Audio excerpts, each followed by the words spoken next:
안녕하세요. 조선과 세계를 연결하는 주간 조선타임즈입니다. 2주의 조선타임즈. 트럼프 재집권 소식에 대한 북한 주민 반응은 러시아 파병 군인들 살아 돌아오는 거 바라지 않을 것? 북시장 환율도 천장 뚫었다. 화폐개혁 이후 역대 최고치. 미, 우크라이나 장거리 미사일 사용 허용, 북파병 대응.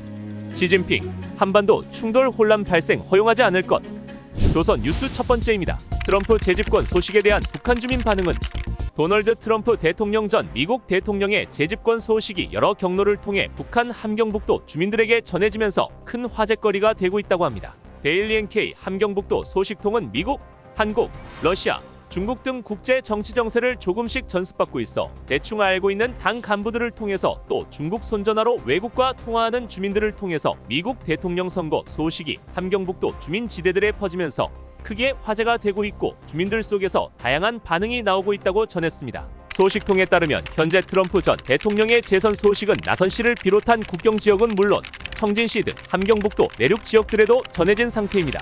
이에 간부들보다 일반 주민들이 미국의 정치 상황에 부쩍 관심을 보이고 있는데 주민들은 트럼프 전 대통령이 최근 미국 대통령 선거에서 승리하고 재집권하게 됐다는 소식에 놀라워하며 조심스럽게 여러 의견을 나누고 있습니다. 먼저 일부 주민들은 트럼프 전 대통령이 김정은 국무위원장과 만났던 것을 떠올리면서 그의 재집권에 약간의 기대감을 드러내고 있다고 합니다. 앞으로 대화가 있다면 이번에는 잘 됐으면 좋겠다는 기대에 섞인 반응을 보이고 있다는 겁니다. 그런가 하면 일부 주민들은 트럼프 전 대통령을 조금 비정상적인 사람으로 평가하면서 앞으로 북한에 대한 미국의 정책이 어떻게 달라지고 이것이 주민들에게 어떤 영향을 미칠지 불안감을 가지고 주목하고 있다고 합니다. 특히 무역과 경제 활성화에 관심이 많은 나선시의 무역일꾼들은 트럼프 전 대통령의 재집권이 조금씩 활발해지고 있는 중국, 러시아와의 무역에 부정적인 영향을 미칠까봐 걱정하는 분위기로 전해졌습니다. 한편 청진시 청년들은 트럼프 전 대통령의 옷과 헤어스타일, 성격과 취미는 물론 그의 아내와 자식 등 가족 관계에 대해서도 호기심을 보이면서 참 특이한 미국 대통령이라고 말하고 있는 것으로 알려졌습니다. 이런 가운데 청진시의 청년, 대학생들은 트럼프 전 대통령이 다시 미국 대통령이 돼 북미 대화가 재개되면 경제적 압박이 완화될 수 있다. 오히려 압박을 더 받을 수도 있다는 등 자신들의 견해와 의견을 나누며 현실적인 이야기를 하고 있다고 소식통은 전했습니다. 소식통은 지금의 청년들은 발전이 없는 나라의 사정보다 국제 정세를 더 민감하게 보고 흥미롭게 지켜보고 있다며 희망적인 미래가 절실한 청년들은 끼리끼리 모여 앉아 트럼프의 재집권이 우리나라의 정치, 경제에 더욱 직접적인 영향을 미쳤으면 하는 바람을 나타내고 있다고 했습니다. 그러면서 그는 미국 대통령이 누가 되든 이렇게 청년들 속에서 빠르게 퍼져나가고 화제가 돼 수군수군하는 경우는 처음 있는 일이라며 외부 정보가 주는 영향이 크다고 말하기도 했습니다. 두 번째 뉴스입니다. 러시아 파병 군인들 살아 돌아오는 거 바라지 않을 것. 군인 신분으로 러시아 건설 현장에 파견돼 건설 노동자로 일했던 탈북자 정모 씨는 최근 데일리 NK와의 인터뷰에서 현재 러시아에 파병된 군인들은 출국 직전까지 어디로 가는지 모르고 나왔을 가능성이 있다고 말했습니다. 정 씨는 북한군 내부에서는 러시아의 건설 노동자로 파견되는 군인 노동자들의 해외 송출도 파견이 아니라 파병으로 지칭하는데 군인 노동자들에게도 출국 직전까지 군에서 공식적으로는 파병지를 알려주지 않았다고 했습니다. 특히 그는 자신의 경험에 빗대 전쟁 지역에 파병된 군인들이 자의에 의해 파병을 지원한 것이 아니라 군에서 강제적으로 대상자로 선발했을 가능성이 있다고 밝혔습니다. 러시아에 파견되는 군인 노동자들조차 군 내부에서 공식적으로 지원자를 모집하고 선발하는 절차를 거치지 않았으며 대체로 표창을 받은 적이 있는 모범 군생활자 등을 대상으로 상부에서 일방적으로 파견자를 선발했다는 겁니다. 이에 미뤄볼 때 현재 전투 지역에 파병된 군인들, 특히 하전사의 경우에는 자신의 의사와 상관없이 강제 파병됐을 가능성이 충분하다고 정 씨는 말했습니다. 그러면서 그는 해외로 파병되는 모든 북한 군인들은 모두 전장에서 목숨을 바칠 수 있다는 내용의 선서를 한다며 어떤 상황과 조건에도 경의하는 최고사령관 동지의 명령을 끝까지 관철하겠다는 점을 결의하고 나가는 것이라고 했습니다. 북한군 당국이 해외로 출국하는 모든 군인들에게 이를 지시하는 것은 해외에서 군인들이 주둔지를 이탈하거나 명령에 불복하는 일이 없도록 단속하기 위한 목적으로 풀이됩니다. 그런가 하면 정 씨는 북한 당국이 전쟁 지역에 자국 군인을 파견할 때 최소한의 대가만 지급할 뿐 월급이나 특별 보상금을 지급하지는 않을 것이라고 내다봤습니다. 러시아의 건설 노동자로 파견된 군인들이 하루 10시간 이상 고강도 노동을 해도 군복무를 노동으로 대체하는 것이라는 이유를 들어 최소 생활비라고 할 수 있는 한 달 $100만 지급했다는 게 정 씨의 설명입니다. 국가정보원은 지난달 29일 국회 정보위원회가 비공개로 진행한 국정감사에서 우크라이나를 침공 중인 러시아에 파견된 북한 군인의 월급이 2,000달러 수준이라고 밝힌 바 있습니다. 하지만 정 씨는 전쟁 지역에 파병된 군인들이 개별적으로 2,000달러를 받는다는 것은 말이 되지 않는다며 한국에서 용병에 대한 대가를 바라보는 시각과 북한 내의 실제 군복무자에 대한 대가 지급 개념은 완전히 다르다고 지적했습니다.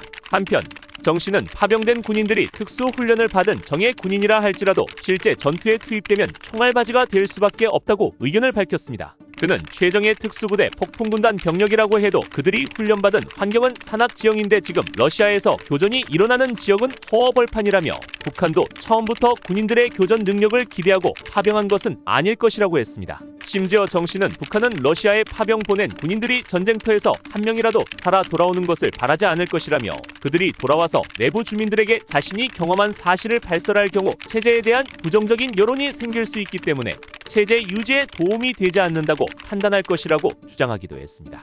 세 번째 뉴스입니다. 시장 환율도 천장 뚫었다. 화폐개혁 이후 역대 최고치. 북한 시장 외화 환율이 또다시 최고치를 경신했습니다. 지난 9월 초 북한 원 달러 환율이 최고치를 경신한 후 약 2달간 보합세를 보이며 안정화되는 듯했으나 또다시 10% 이상 급등하면서 시장에 혼란을 주고 있습니다. 데일리NK가 정기적으로 시행하는 북한 시장 물가 조사에 따르면 지난 10일 평양의 한 시장에서 1달러는 18,100원에 거래돼 2주 전인 지난달 27일 조사 당시보다 13.1% 급등한 것으로 나타났습니다. 지난 1월 7일 평양의 달러 환율이 8,300원이었던 것과 비교하면 2.18배 상승한 수치입니다. 1년 내 북한 원 달러 시장 환율이 2배 이상 오른 것은 2009년 화폐 개혁 이후 처음입니다. 다른 지역에서도 달러 환율 상승률이 평양과 비슷하게 나타났는데 환율이 가장 가파르게 치솟은 지역은 양강도 해산이었습니다. 지난 10일 해산의 한 시장에서 북한 원달러 환율은 18,400원으로 조사돼 지난달 27일 당시 가격인 16,100원에서 14.3% 상승했습니다. 이는 2009년 화폐 개혁 이후 가장 높은 수치입니다. 이런 가운데 북한 원 위안 시장 환율도 달러와 비슷하게 2주 만에 10% 이상 급등한 것으로 조사됐습니다. 북한 원 위안 환율이 가장 높은 곳은 역시 해산으로 지난 10일 해산의 한 시장에서 1위안은 북한 돈 2,380원에 거래됐습니다. 이는 지난달 27일보다 14.4% 상승한 것입니다. 원 위안 상승률은 조사 대상 지역 중 평안북도 신의주에서 가장 높은 것으로 나타났습니다. 10일 신의주의 한 시장에서 거래된 북한 원 위안 환율은 2,300원으로 지난달 27일 조사 가격인 2,000원보다 15% 상승한 것으로 확인됐습니다. 북한에서 위안 환율이 2,300원대까지 오른 것은 2009년 이래 처음입니다. 북한 시장에서 이렇게 환율이 10% 이상 급등한 것은 국제 금융시장에서의 달러 강세가 나타나고 있는 외부적 요인과 내부에서 주민들의 외화 통용이 확대되면서 외화 수요가 높아지는 내부적인 요인이 복합적으로 작용한 결과로 분석됩니다. 한편 이 같은 환율의 급등은 수입품 물가는 물론 쌀이나 옥수수 같은 식량과 공업품 등 국내산 물품의 가격 상승을 부추길 가능성이 높은 것으로 보인다. 외화 가치 상승으로 수입산 곡물 및 원자재 공급이 감소하고 있을 가능성이 크기 때문입니다.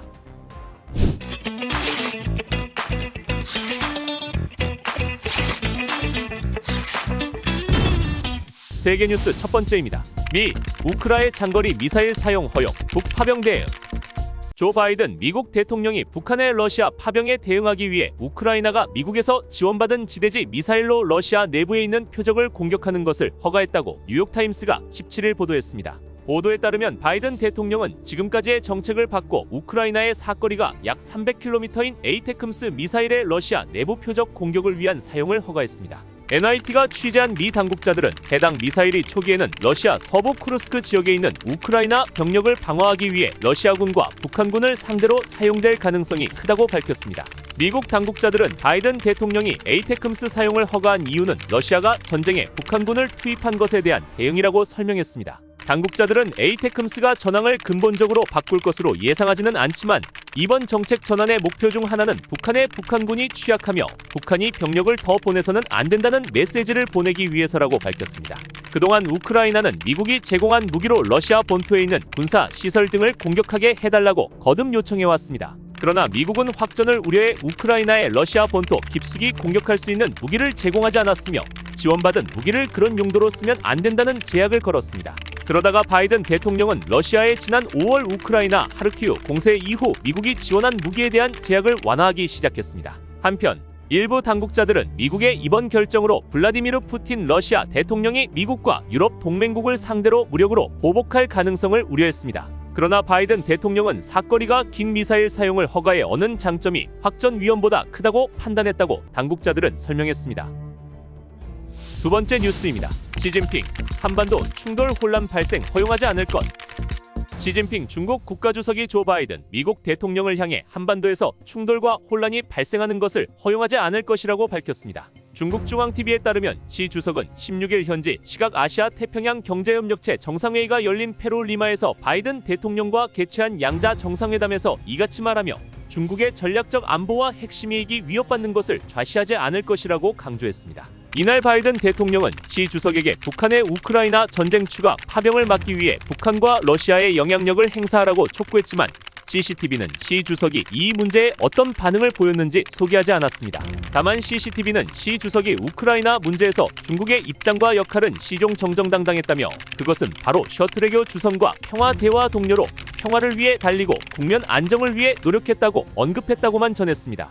미국 측 발표에 따르면 바이든 대통령은 이날 회담에서 북한의 러시아 파병을 규탄하면서 이는 러시아의 불법적 전쟁을 확대하는 일로 유럽과 인도 태평양 지역 평화와 안보 모두에 심각한 결과를 초래한다고 지적했습니다. 이어 바이든 대통령은 중국이 영향력과 역량을 가지고 있으며 그것을 갈등 고조를 막고 북한의 추가적 파병을 통한 충돌 확산을 막는 데 사용해야 한다고 강조했다고 제이크 설리번 백악관 국가안보보좌관이 온라인 브리핑에서 전했습니다. 바이든 대통령은 또 북한의 파병으로 한층 심화한 북러 군사협력에 대해 심히 위험한 전개라고 지적하고 이것이 북한의 직접적 대남 도발이나 미사일 발사, 7차 핵실험 등의 가능성을 높인다는 점을 강조했다고 설리번 보좌관은 소개했습니다.